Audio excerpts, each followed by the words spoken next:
ಒಂದು ವಿಡಿಯೋ ತೋರಿಸ್ತೀನಿ, ನೋಡ್ಕೊಂಬನ್ನಿ.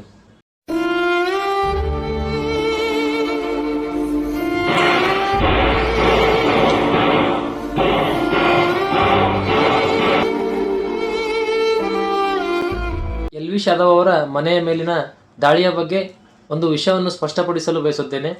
ಈ ಘಟನೆ ಹಿಂದುತ್ವ ಅಥವಾ ಅವರು ಹಿಂದುತ್ವದ ಪರವಾಗಿ ಮಾತನಾಡುತ್ತಿದ್ರು ಅನ್ನೋ ಕಾರಣಕ್ಕೆ ನಡೆದಿಲ್ಲ. ಅವರು ಬೆಟ್ಟಿಂಗ್ ಅಪ್ಲಿಕೇಶನ್ಗಳನ್ನು ಪ್ರಮೋಟ್ ಮಾಡ್ತಿದ್ರು ಅನ್ನೋ ಕಾರಣಕ್ಕೆ ಅವರನ್ನು ಗುರಿಯಾಗಿಸಿಕೊಂಡಿದ್ದೇವೆ ಎಂದು ಸ್ವತಃ ಶೂಟರ್ಗಳು ಹೇಳಿಕೊಂಡಿದ್ದಾರೆ. ಈ ದಾಳಿಯ ಜವಾಬ್ದಾರಿ ಭಾವು ಗ್ಯಾಂಗ್ ತೆಗೆದುಕೊಂಡಿದೆ. ಎಲ್ವಿಶ್ ಯಾದವ್ ಅವರು ಬೆಟ್ಟಿಂಗ್ ಆ್ಯಪ್ ಪ್ರಮೋಟ್ ಮಾಡುತ್ತಿದ್ದರು, ಇದರಿಂದ ಅನೇಕ ಕುಟುಂಬಗಳ ಮೇಲೆ ಪರಿಣಾಮ ಬೀಳುತ್ತಿದೆ ಎಂದು ಆರೋಪಿಸಿದ್ದಾರೆ. ವೈಯಕ್ತಿಕವಾಗಿ ನಾನು ಬೆಟ್ಟಿಂಗ್ ಅಪ್ಲಿಕೇಶನ್ಗಳನ್ನು ಪ್ರಮೋಟ್ ಮಾಡುವುದನ್ನು ಬೆಂಬಲಿಸುವುದಿಲ್ಲ. ಆದರೂ ಈ ರೀತಿಯ ಹಿಂಸಾತ್ಮಕ ದಾಳಿ ತುಂಬ ದುಃಖಕರವಾಗಿದೆ.